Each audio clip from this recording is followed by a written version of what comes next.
Hi, my name is Rowan, Hi, my name is Alyssa, and this is what we're not taking to our graves. and we have no clue what we're talking about today. But now we can say, actually, that my mom is married.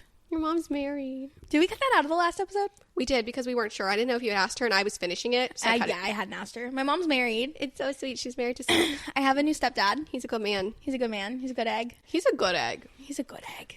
I was dying when your mom and him went to, I don't know what kind of like burlesque show that was. I don't either. But I was just like, good for Amber. They're just out here living their life. No, I love that she's down for it. So we, my younger sister, and I kind of talked to you about this briefly the other day. So I had a stepdad, right? I've had a stepdad since I was 5 or 6. So like the concept wasn't anything new to me. And then when my mom and my stepdad got a divorce I think we agreed that they officially got divorced in 22, but they separated, I think, in 2020. Yeah. That feels right. I don't know. I was a grown up, whatever.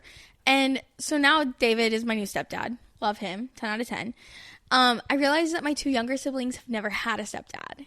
And so we were at at my younger sister's house. Because I forget that that's technically their biological yes. dad. Oh my gosh, yeah. And so I was over at my sister's house last weekend, and we were chit-chatting about it. And my mom and David, because they just decided to elope, right? Like they had casually been talking about getting married for a while, and they had planned a trip to Vegas. And so they were like, you know what, we're just going to elope. We're going to do it.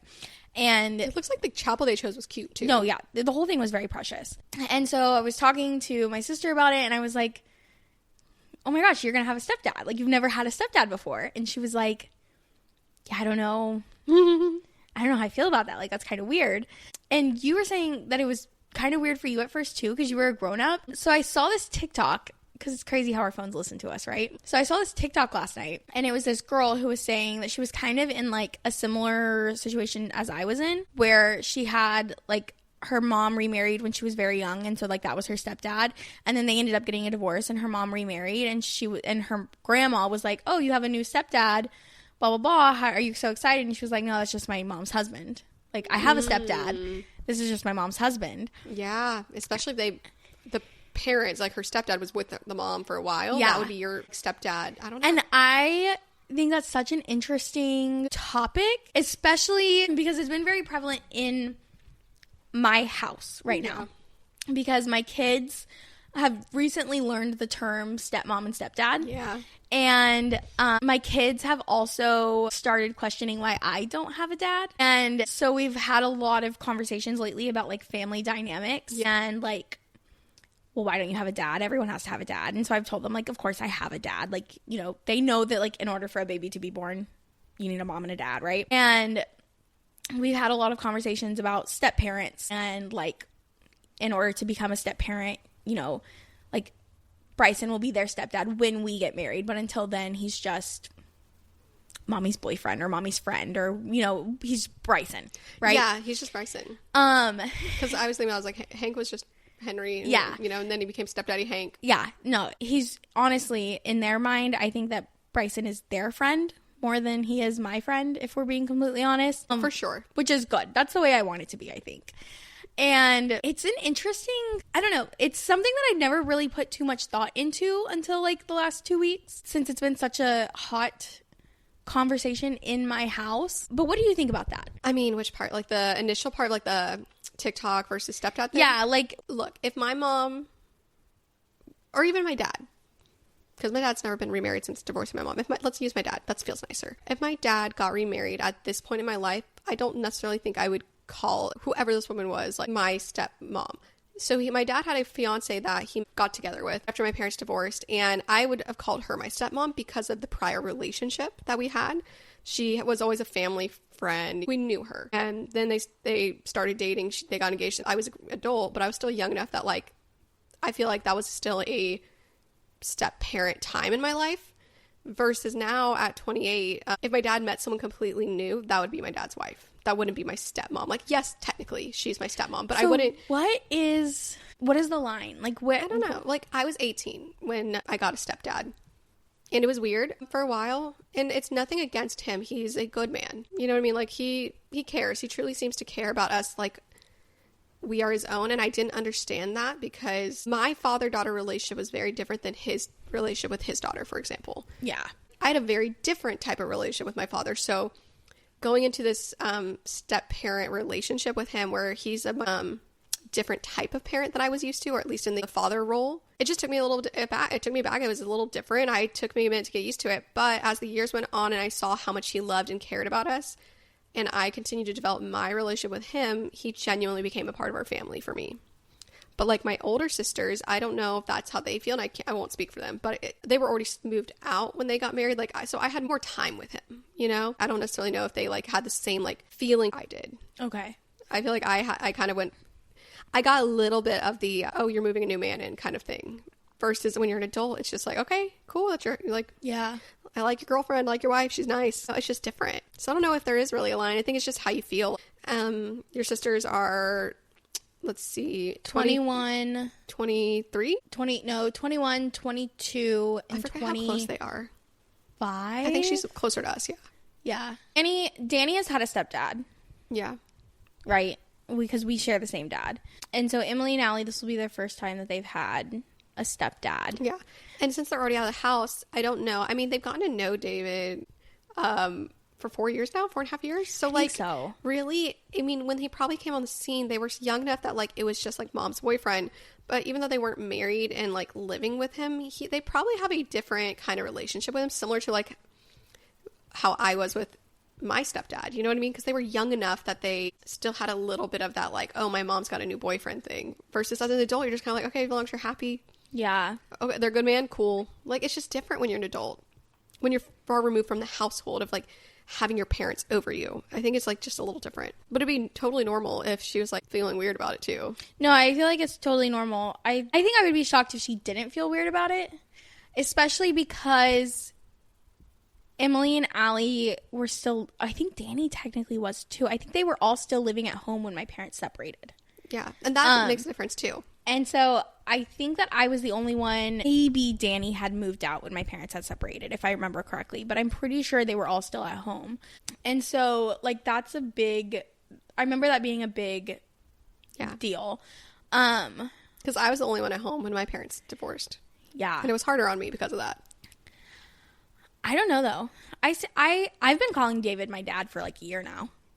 I really like him. I do too. Like, and maybe it's because I've had so many dads that at this point I'm like, hey, yeah, it's your turn. Step in. You know what I mean? But like, I'm here for it. He's been really good to your mom. He has. And I know that, and we can take this off if you want to ask it. You know, I'm not trying to put any words in your mother's mouth, but I know that like after divorce and hard relationships, it can be tricky to trust again. And I know it may have taken her a second to like fully take him at his word, but like I feel like and so I don't know the complete ins and outs of their relationship, but I do know that in the beginning there was at least once or twice where they were like, no, I think we should just be friends. Yeah, like I do remember that. I do know that there was a couple times where they were like, maybe this isn't gonna, maybe we should slow down, maybe we should just be friends, because they were both coming from high conflict relationships. Yes. And so that was, I remember, being really hard to navigate. And then not only that, but I think that they started dating during a time that in our family was really, really stressful. And my mom kind of really clung to him. And I don't blame her for that. Like in hindsight, I can see why she did it. But it came off very much as like her trying to force him on us. And all of us revolted. I do recall that. I remember there were some hard lines for a hot minute. Yes. And I'm not judging. I just... No, yes. Know. And I remember being like... I sat her down one time and I was like, dude, if you want us to like this man, you need us to... Like, you need to let us slowly build a relationship with him. Because she was just like... She was so excited to be treated properly for the first time. And I don't blame her for that. But it was on... Like, her and my dad had just gotten a divorce or just separated. Fatty had just died. Like... The twins were babies. Like, there was so much happening. And I was like, this all needs to just slow down a little bit. Like, we all need to calm down just a smidge. She did. She listened. And she took a step back. And over the years, we've all got super, super close to him. And I actually, like, cried to him on the phone a couple months ago. And I was like, I'm so sorry for being such an asshole in the beginning. Like, you're the best. I love you so much. Like, Yeah. Because he's fantastic. He's a fantastic human being. I can just see that he has a big heart. He does. He cares so much. I know I've only been around him, a good handful of times through family gatherings and stuff, but like every time I'm around him, I can see he cares about your mom and he genuinely cares about you guys and your kids. Yes. And I think that's what I noticed with my stepdad as well, is like, I guess I never understood, because although I know that you can have unconditional love for people that are not your direct blood, I almost kind of assumed that was kind of fake. And so like when my stepdad would tell me that he loves us as if we were his own, I'm like, no, I'm not saying you don't love us, but like you don't love us like as if I was your own. Like if we were on a cliff, you'd save your daughter, like that's how I kind of viewed it. But he's shown time and time again how much he truly sees us as his children. And I think for a while I was resistant to see him as a father role, especially because my dad hates him. So like I felt like guilty almost if I let myself care about the man that my dad hates. So it was just like, it's hard. It was tricky in that way. It's not, to me, when I see that in David as well, I see something very similar to Eric. I see that he truly cares about y'all and loves y'all deeply. Yeah. And I remember there was a while where I didn't really talk to Eric much. Like, Eric and I didn't really have, like, a super close relationship. Like, we were cordial. You know what I mean? Like, we exchanged small talk or whatever. Mm-hmm. But, like, it wasn't anything super crazy. And then one time we were at the house and we ended up in a conversation, and at the end of it he was like, I missed you, I haven't seen you in a while. Mm-hmm. And I was like, missed you too, man. Like, and it's just so sweet. Like they very much have that same energy of like just loving people. Yeah. Eric, after I think it was Preston's birthday party last year, he went out of his way to like tell me like, Alyssa's such a good mom. Like I can see she's a really good mom in person. I was like, yes. They're just the best. And like they could even think it and not vocalize it. You know what I mean? Yeah. Like, but they're affirming and caring. And I'm not saying this to shit on my dad. My dad was a good dad in a lot of ways. Like I talked about, like he wasn't necessarily like the best like kid parent because he wasn't as like emotionally and physically present.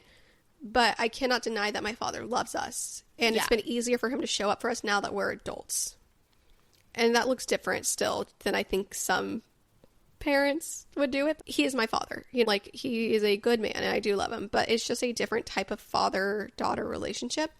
And I think I was just resistant to having that because I don't know, like it is the cliche of like you feel like you're trying to replace your own parent, but the reality is it's just like when you have more kids, like your heart can have multiple, like love for multiple people in those roles. Just like you're going to love all your children in different ways. See, and I think that I don't know what that's like because I've never felt that like guilt of feeling like I'm replacing a dad.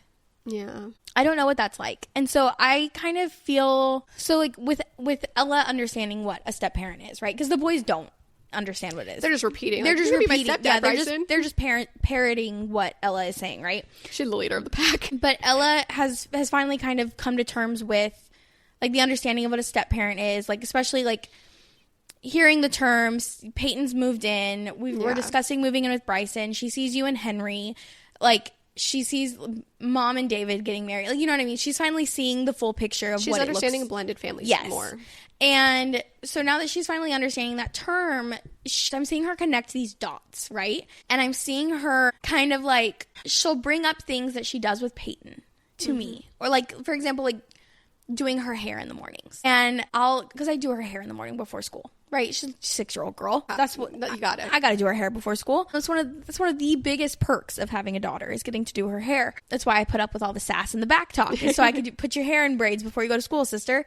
And say something like, well, Peyton doesn't hurt my hair when she does my hair. Mm-hmm. And I'm like, okay, I'm not hurting your hair either. And then she'll be like, you're the best mom in the whole world. But Peyton, it doesn't hurt me. You know what I mean? Like, I'm seeing her kind of like, yeah, she's balancing the emotions. She doesn't know how to like, she understands that when she's at dad's house, Peyton is in my spot. Yes, like her mother role. But she doesn't understand necessarily how she feels about that, I think. And like how I feel about that, I think. And I will never talk shit about Peyton or her father. Like, I very much believe in talking positively about the other parents in the situation. Neutrally. Yes. I mean, sorry, I talk more neutral than positive, but I also still encourage Preston to like like, I don't know, like, encourage him in positive ways with his Yes. father. But I'm not going to, like, be like, your dad's the best. I'm not going to gas up. Yeah. I'm not going to gas them up for no reason. Yes, I'm not going to talk negatively about them because these are very important people in their lives. Yeah. And I'm not going to put bad thoughts in their head about people that I know that she loves. And there's no reason. There's no reason. And so it's a very interesting dynamic because I don't know what that's like. I had a conversation with actually Dylan's mom a couple weeks ago about having empathy for my own children because I do know what it is to come from a broken home, right? And so I know what it is to not have both of your parents in one house. And I know what it is to, you know, have separate holidays and separate birthdays and to, you know, do the gas station switch off. And I know what it is to do those things. But this is one interesting dynamic of coming from a broken home that, like, I don't actually understand because I don't know what it's like to feel guilt about replacing your mom or replacing your dad because I honestly never had that. Because any woman that my biological dad brought into my life was honestly never going to fucking compare to my mom. Like, realistically, like, my actual stepmom, I would hit her with my car right now and feel absolutely no remorse. And she knows that. And Like, she's still married to him? I have no clue. It's none of my business. But you said my actual stepmom. I was like, are they even still? And then he had one girlfriend, like a pretty long-term girlfriend, I would say, who we're still on really good terms with. Love her children. I call them my half-siblings still. And then my mom had my stepdad, and, like, that was it. And, like, he was my dad. Like I've said before, I think in last week's episode, like, he never made me feel like a stepchild. Like, that was my dad. And so I'm seeing her kind of work through this process of, I love Peyton, but I don't want you to feel like she's replacing you. And then, like, I see her kind of doing it with Bryson as well, where she'll be interacting with him and having a really good time with him, and then she'll, like, bring up her dad. Yeah. And I don't know how to help her navigate that because I've never felt that sense of guilt. And I don't even know if guilt is the right word, maybe. Maybe it's just, like, uneasiness or, like, not knowing how to tread or just not knowing what to do. The only thing I can think of that may be similar is that Preston does this thing where he will say something about, like, his dad's house or his Mimi or something, and then he'll just be like, Mom, but you're the best mom ever. You're the best mom ever. And it's almost like they're overcompensating because they want to make sure that we know that they still love us. And they're kind of being protective of our feelings. Like, they don't know, maybe they don't know why they're doing it, but they can just feel something. I think children in divorce, even at their age, realize very quickly that there are two sides. Like, I joke about, like, oh, they're playing both sides. But, like, sometimes both of our kids have done a few things that just show that their understanding of the two household division is more than just there's two homes. Kind of understand the emotional aspects of it. And I'm not saying that they're trying to be purposefully manipulative, but I think that they can acknowledge there's differences between each home. Yeah. And so with them having Peyton live with them, maybe not so much the boys, but like you said with Ella, I think that she may just like overcompensate a little because she wants to make sure you know that nothing's changed, even though she appreciates what Peyton's doing over there. Yeah. Because that kid's got a big heart. Like, of course she's going to love that Peyton's doing her. Like, and that's a great thing. She's a sweet girl. Yeah. Who loves so big. It's just so tricky. And I don't know, like, I don't know how to help her through that. Because I do want her to know that, like, it's okay to love Peyton. Yeah. Preston will say things like about how he wants to stay with me, or, you know, he misses his dad, but he wants to be with me all the time. And I'm like, baby, it's okay to miss your dad. Like, it's okay to want to go be with him. And I'm going to be right here. And I know that's not the same exact thing, but I try to just encourage him. Like, I don't just randomly bring things up like, your dad's a good dad. I mean, I'd be lying anyway. That's a little harsh. I'm not kidding, but it's still a little harsh. There's worse out there. There's worse out there. I just mean, you know, I'm not going to say things that I don't fully believe to my child for any reason. However, I will always support my child in his feelings. And it is okay. It's normal for him to miss his dad and want to see him. There's definitely times where Preston's, I don't know, like, expressed discomfort about certain things at his dad's house. Like, nothing major, but just in a general sense, just not happy about certain things. And I just encourage him, like, that his dad does love him. And selfishly, I would love to keep Preston all the time, as I said last week. But I also understand that, one, I legally can't do that, so there's not even an option. But two, it's important for Preston to come to conclusions on his own. And it is not my job to place any ideas in his head. Yeah.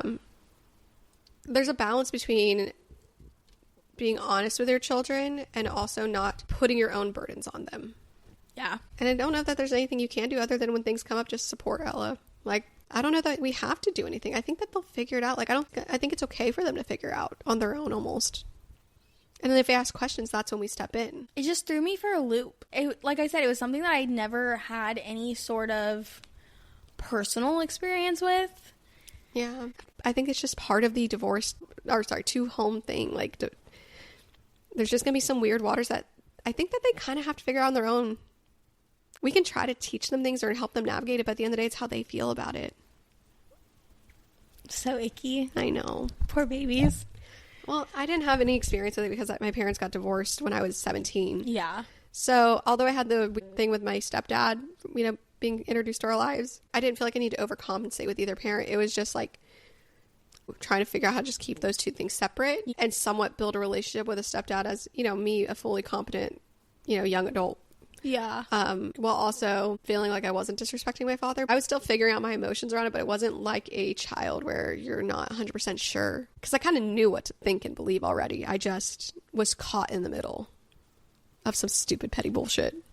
You really were. And I still am. She also keeps mentioning that she wishes me and Daddy could live together again. Preston did that for a while. He asked for us to all live together under one house. I don't know. The older Ella gets, I think Ella is starting to actually understand what's happening here. And she's starting to realize that there was a time that we were a family that she doesn't remember. And I think it's really fucking with her little brain. Yeah. She doesn't remember, but she knows that there's something she doesn't remember. That's hard. And so I think she's really struggling with that. And so she'll see, like, pictures, or we'll talk about memories or like birthday parties, or you know what I mean, like we'll talk about things when we all lived together, and she'll be like, that must have been so cool. And I'm like, I think it was kind of, but like also there were some good moments there. There was, and she won't understand until she's older. I know. It's so and hard. So it's so weird, and I don't know, I didn't expect this weird part of that. Like, I didn't expect her to know that there was a part that she doesn't remember. It would be easier if she remembered. Yeah. She can't wrap her mind. She doesn't have the actual emotional maturity. Yeah. To, like, work through this one fully. But she knows that there's something that it's just, like, right out of her grasp. That is really hard. I don't know. I mean, Preston still remembers stuff from 3. And so he does remember us being a family. And maybe it'll slowly go away the older he gets. But yeah, so he remembers that stuff. And sometimes he references it. Yeah. It's a weird one. That is weird. That's tricky. It's always going to be hard on kids. Like, I do still feel an immense amount of guilt for the 2 homes thing. I don't. I feel guilt because I think I should have kept my son more of the time. Oh. I thought you were going to say you felt guilt for breaking up your family. Oh, I thought we were going back to that. I thought we had moved past that. I was about to No. up. No, I just wish I knew what I know now. Yeah. About how hard it would actually be on him to have 2 separate homes. No matter what we do to keep it as consistent as possible, it's still different, like we talked about last week. And that's where I feel the most guilt. It's just, if he was with me, if I had the same schedule as you, for example, like, that would be even better on him. I don't know. We're just winging it. In case you guys ever look at our Instagram and think we have our shit together. Yeah, that's why I don't post shit, because I ain't got nothing. We're just winging it. The girl boss too hard to the sun in so many ways. I know. That's one of my favorite sayings to come out of TikTok, I'm not gonna lie. We really have girl boss too close to the sun. You know, one of the actually, this is what we're gonna do to wrap this up. Okay. And then have fun clipping this to make it sound like a real good episode. I think we're just gonna leave it. Okay. This is what we're gonna do to wrap this up. So another TikTok trend that's happening right now is it's like the picture slides where it's like, I felt like I didn't accomplish anything this year. And then it slides and it's like a list of everything that they accomplished this year. I feel like both sitting right here, we could probably be like, oh, I feel like we didn't accomplish shit this year, right? Yeah. What did you accomplish this year? You're putting me on the spot right now. I sure am. Go. Can I do what you accomplished? I asked you the question first, so you go. You do one, and then I'll do one, and then we'll go back and forth a couple times. Okay. What counts as an accomplishment? Like, only personal stuff? Oh my God, shut up and say something. So fucking rude, and for what? I somewhat caught up in my editing queue for like 2 minutes. Does that not count? Yeah, that counts. No, that counts. Okay, what did you accomplish? Come on. No. I will fuck you up, and we both know I'll win. I can't stand you. You love me. See, it's hard. I started wearing jeans again. Oh, that's a good one. You did. I did. I started wearing jeans again. You did. I became a jean person in 2024. Yeah. I mean, I mostly stopped giving a fuck about a lot of things, especially people's opinions that don't actually matter. Yeah, that was a good one for you. That was hard. That was hard. I got off of 8 prescription drugs this year. You did. You did do that. I did do that. That was a big one, too. I know. I somehow convinced a man to propose to me You did. without actually saying those words. Somehow I just, like, duped him. You doped him? Feels that way. No, you didn't. I don't know. Like, cool. You're so lovable. You just said you can't stand me. I can't, but that doesn't mean you're not lovable. Best of both worlds. I somehow convinced a man to fall in love with me and my 3 children. Yeah. It's a big I one. duped him. You duped him. We duped him. I mean, it's kind of more like Preston accomplishment, but we went through almost a year of like going through so many diagnoses and therapies and like twice a week going to occupational therapy and graduation and all this stuff. Like, so we went through like, I feel like in this last year, like a really hard season of just trying to get answers for the things that he needed and get through the process of that would help him in the long run. And we did all of that. And that was a lot for a long time. So that felt like an accomplishment for him. But, you know, as his mom, I feel like I was just like in it with him. No, he has grown a lot this year. Yeah. I'm really proud of him. He's worked really hard. I mean, he ate Papa John's pizza this weekend. Yeah, he did. He did. He ate Papa John's pizza. And the pizza from the party place. This grown man shit. Yeah, but that was a big one for us. All of my kids survived to the age of 5. They did. I have said since the day that the twins were born that I if I could just make it to the age of 5, that I would be set. And I made it to 5. You did. All of my kids are now 5 years old. It's funny how we, as moms, we all have that age in our mind that like things will be okay at this age. Yeah. 5 was yours, 7's mine. All of my kids are now 5 years old. They are, well, 6 and 5, but still. I could cry right now. They're big. They're bigs. Like, I feel like this is a whole new season of life. I feel like you're really, I don't want to be cliche with it, but like you've gotten a chance to really grow because you've actually gotten a chance to focus on yourself a little bit too. I feel like this year I did a lot of growing. Yeah. But not like in a you need to grow away, like not the whole, you know how sometimes we take it in a negative way. It's like, oh, you got to grow, you need to stretch yourself, you're doing X, Y, Z. It's not that. It's just like you got to take time for yourself for the first time. Yeah. In a long time. Yeah. I feel like I'm a completely different person than I was 2 years ago. Yeah. Same. I mean, the chaos is still there. No, but you're happier. I'm like, so much happier. You're lighter. Like your spirit is just lighter nowadays. I'm also literally lighter. You are. You lost like 60 pounds, dude.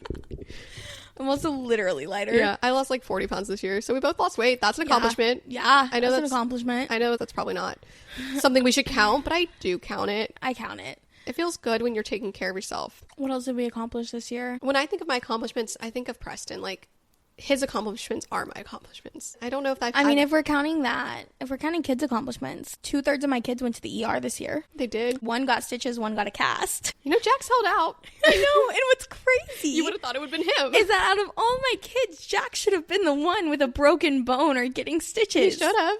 He really should have. That kid has no caution. Nope.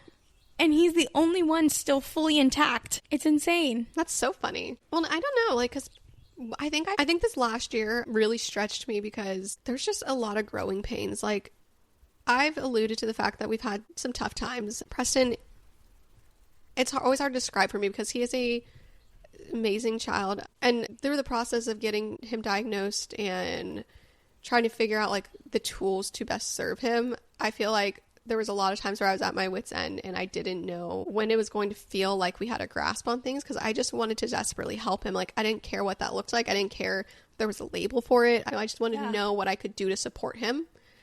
And I think, like, through that process and starting the help, and although it added so much to our schedule, like physically, you know, we were spending so many hours at therapy, so many hours in the car, and just all that kind of stuff, it really helped me and him just like get stronger.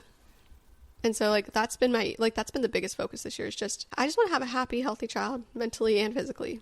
Yeah, I can see a huge difference. Yeah, and it's hard because you also don't want to dim the light of your child. There's a balance. Like, you want them to grow and, like, yes, learn the things they need to learn to be the good humans eventually, but you also don't want to take away their shine and sparkle. Yeah.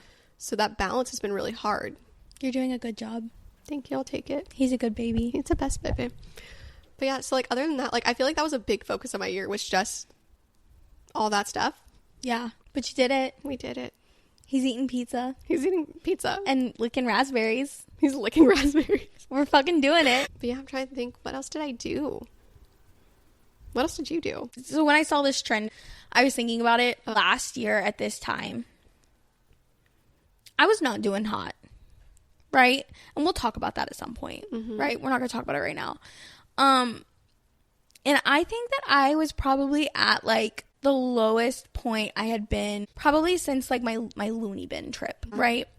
Which I think we agreed we weren't calling it that. Since my Woodland Springs trip, because they get the credit that they deserve. But this time last year, I was in a super fucking low place. The kids were with their dad, and I invited my mom over, and I said, hi, could you just come sit on my couch while I scrub every inch of my floor? And she was like, okay, sounds like you're not doing great, so sure. And she did. She sat on my couch while I literally crawled around my floor and scrubbed the entirety of my floor with a toothbrush.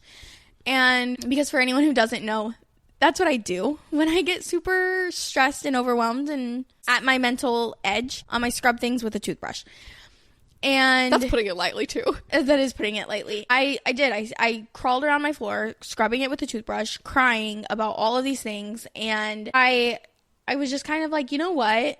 Like, just fuck this. Fuck this. Like, I can't live my life the way that I was living it. Like, we'll talk about this in depth in the future at some point. I think that last winter, I kind of subconsciously had this like mindset shift where I was like, you know what?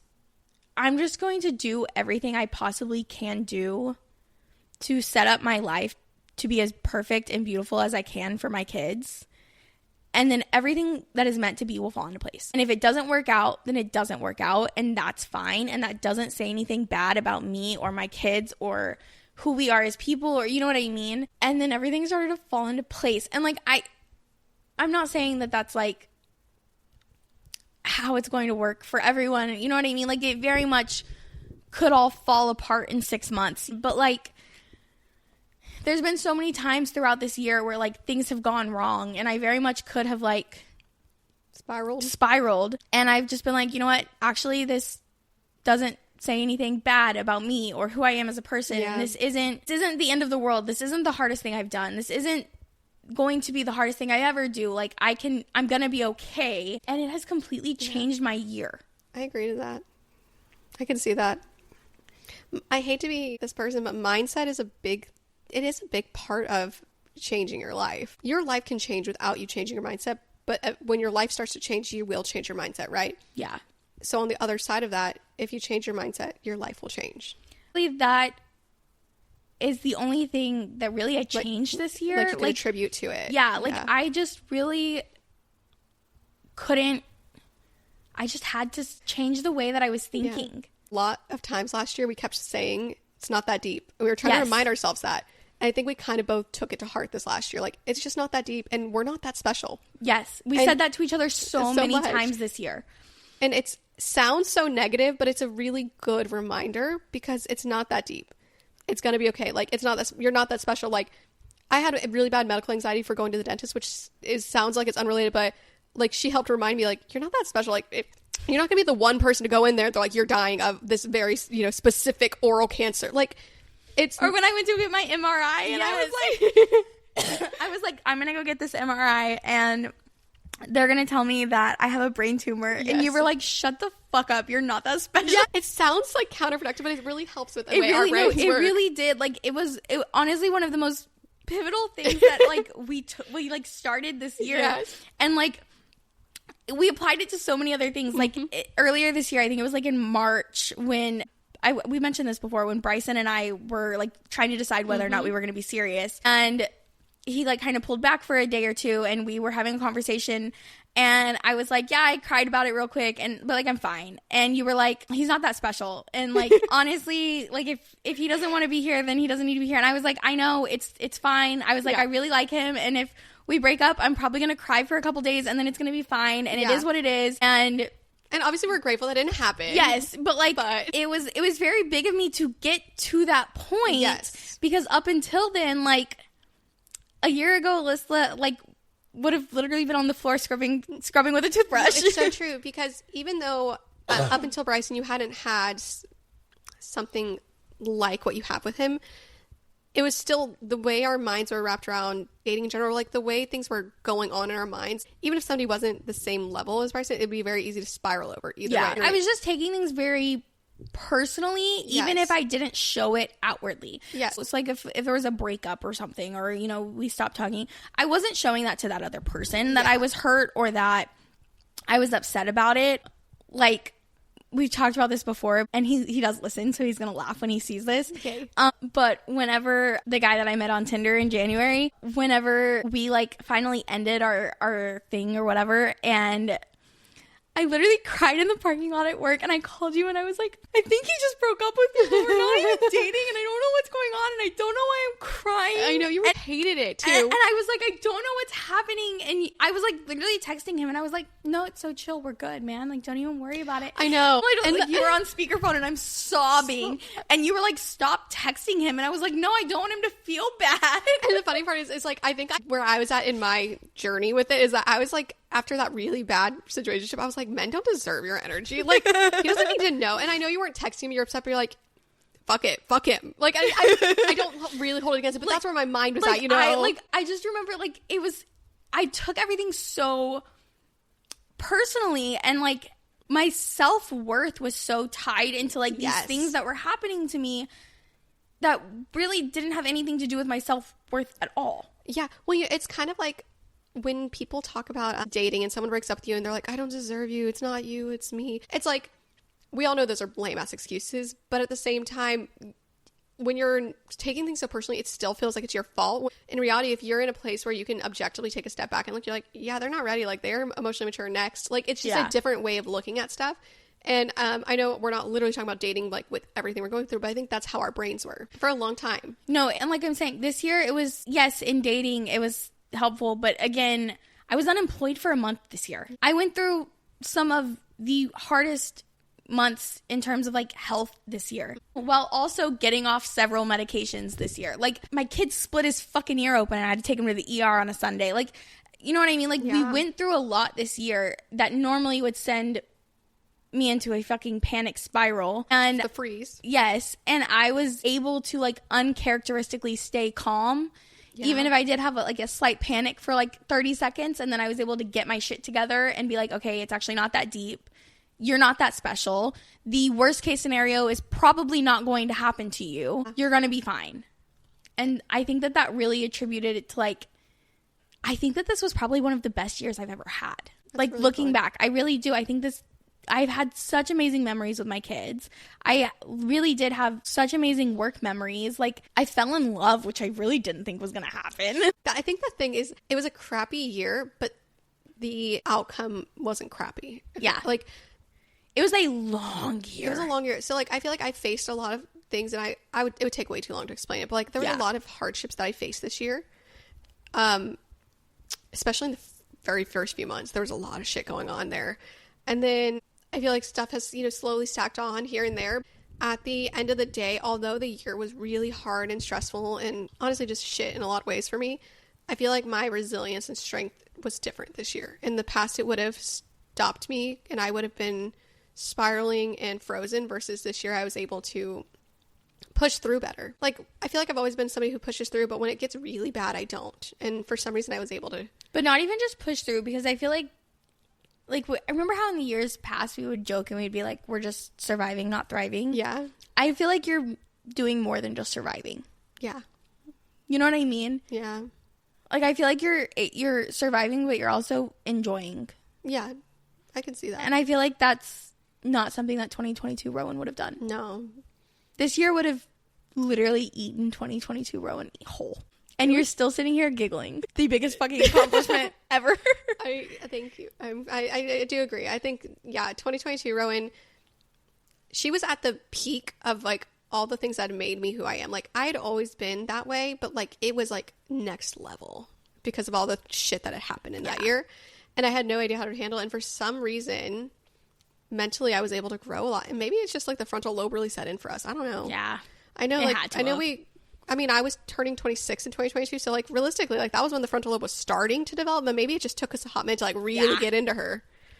I don't know.